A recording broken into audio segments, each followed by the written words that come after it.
Today we are at Government Secondary School Yaba. In 2018, we discovered the school didn't have electricity, so we provided solar panels to their classroom blocks. And earlier on this year, we also provided electricity to their hostels.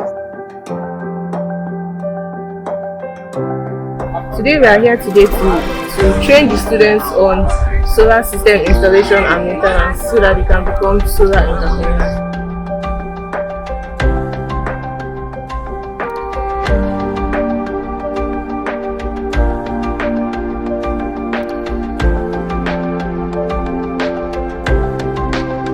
I want to thank the Global Initiative for Food Security and Ecosystem Preservation for the installation of solar panels and for tree plantings.